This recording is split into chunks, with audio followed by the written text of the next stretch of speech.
So I don't know about y'all, but the algorithm is still pretty weird and wonky for me. But, let's talk about ways to counteract this and ways other people are using to make sales during this weird time.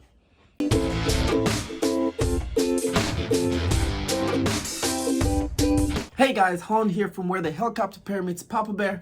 It's the Helicopter Bear, and today we are going to talk about ways to sort of fight this whole Poshmark algorithm thing going on. But first, guys, if you're new here, hit the buttons, hit the like, subscribe, hit the bell icon.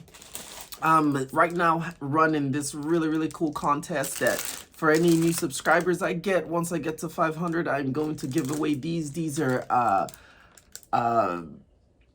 God, I cannot think today. These are Air Jordan Retro 5s. I'm so sorry, guys. It's just been a very long week. Super long week. But yes, let's get into the video. Just what people are doing to fight this whole algorithm lips thing. First of all, what kind of frustrates me, I think, about this entire thing is it's not like we have a very set or defined type of source. We have sources who have sources, and I don't know why. That just bothers me, because I like to have a very distinct source, because I usually don't like to come to y'all with a bunch of hearsays, he say, she say type of stuff. But yeah, so it's still, the algorithm is still kind of wonky, that we have very high highs and very low lows, and it's just a huge mess, huge mess of things. But people I've been on Reddit, and people are looking at different things, trying out different things to get their kind of Poshmark jump started. And I have a list of just a few things. So first of all, people started noticing, and as I said, this is all sources of sources, or things people are trying out, because we're not really sure what the parameters and stuff of this new algorithm is. But people started saying that the more social you are on Poshmark, the more sales they seem to be getting. So basically, the more interacting you're doing, for instance, the more you're sharing some other people's closets, the more you're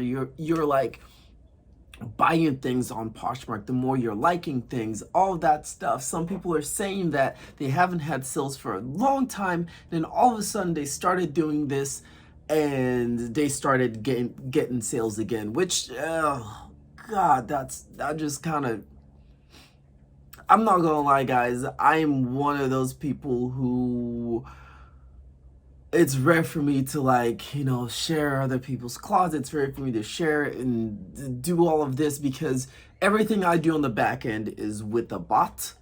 And also, I found out me sharing somebody else's closet, this was pre, this new algorithm, it didn't really do anything for my sales. Whether I shared somebody's closet, whether I shared this or that, it didn't really, me following people didn't do anything for my closet. So that just kind of sounds like a lot of work and whatnot.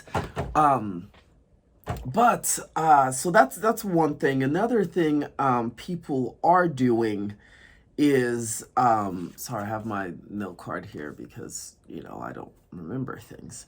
But another thing people are doing, I've pointed this out before in a previous video, and something that I'm contemplating doing as well, is starting a secondary Poshmark. And what I was gonna do was, I was going to have my fiance start have her start a new Poshmark and slowly kind of migrate things over.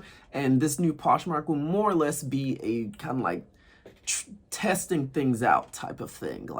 Hey, if I hear this, let me test it out on this, because I have my main Poshmark on here.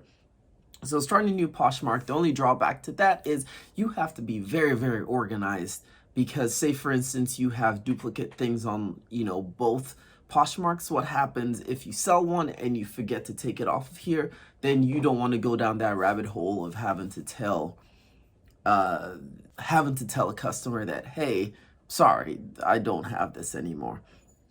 Another thing people were doing that I've said before is the whole title changes thing.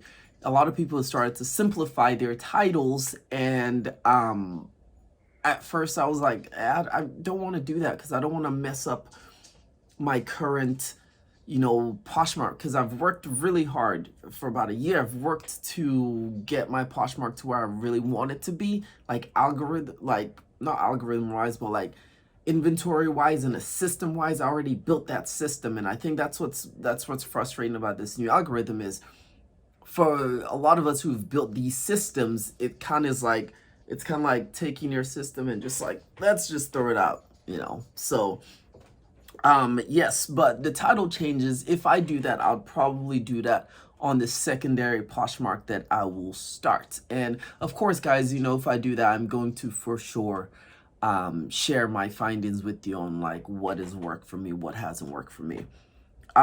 Number 3, people have started to do, and this is such a slippery slope, is a lot of people have started to send out more, not just more offers, but more like do more bulks, like send out more bulk offers and do more sales. And what I mean by this is going to be a slippery slope is because I feel like Poshmark is starting to make some of the part-timers, some of the full-timers even kind of sort of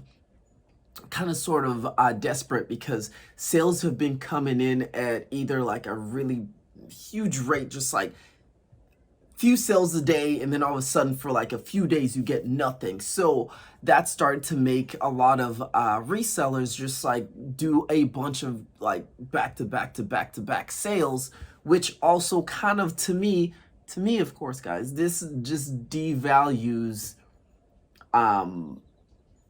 it's forcing resellers to like devalue their items, or like, yes, it's good for the consumer, because you're gonna start getting a lot of stuff cheaper, because you're starting to see resellers get a lot desperate to be like, hey, you know what, screw it, I haven't made a sale in like a week, I'm just gonna give like a 50%, 60% sale, and basically that profit margin gets lesser and lesser and lesser, which kind of sucks, because the whole point and the whole fun about reselling is also to see as a reseller on the most profit I can get, and also the most like quality I can give my customer. So it's kind of like it's sort of like a tug of war on that, to be like, hey, I want to make profit, but I also want to give you a deal. And I feel like that's starting to like offset a little bit. That's like, you're getting much more of a deal, I'm not making that much of a profit. And that kind of leads into something that I guess maybe this is Poshmark trying to maybe counteract that, I'm not sure, but I saw this on Reddit, and I saw it a few times before, and I kind of paid it, it kind of made a lot of sense. This is the only reason I mention it to y'all, is because someone said that also Poshmark has started to push for more higher selling items versus the mid to low range. And guys, you know me, I have a lot of, I have a few high items on my closet, but as I say, I believe in the mid to low range items, that basically the more you sell, because they sell faster. So say for instance you have a piece in your closet that sells for $50, and that has been sitting there for like 2 months, and you finally sell it, and you're like, yes, I got what I did. Versus it makes more sense for me to have a lot of like maybe like $20 items and sell much more of those, because the more I can sell those items, because those sell a lot faster versus this 50. And I've realized, like, after looking at my sheet and stuff, that's sort of how I make a lot of my sales, is the lower end items sell a lot faster for me, but yes, I might make a little bit on that end, but you know, I sell much more of those versus the higher end. But I've started to see a lot of my higher end stuff has started to sell more, which is kind of great. But the fact that the algorithm is like so broken that you only get like a few sales or whatever, you know, some days I go without a sale, which is really, really weird and kind of, but that just leads into my final thing that people are doing to try to counteract this. And people are starting to go to, sorry guys, those beeps you're hearing is my work email just kind of going off. Because I do have actually I do have a full-time job, and Poshmark is just like my part-time gig that I like to do, and it's, you know, it's fun. But the final thing people are trying to do to counteract this is a lot of people have started to do what I call a mass exodus. A lot of people are starting to get away from the app and start using other apps, which kind of, you know, if you are in Poshmark HQ and you start to see that, you should probably be like, yeah, let's figure out a way to keep those people, especially like the larger closets.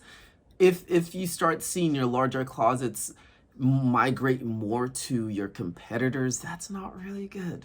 It's not really good. But all right, guys, that's all I have for y'all today. And if y'all notice anything, you know, about the algorithm, if something is working for you, please put it in the comments below, because, you know, as a community, we're trying to figure this all out together. But yes, guys, hit the like, subscribe. You know what to do with all the buttons and everything. Till our next video, this is Holland out. Y'all have a great day.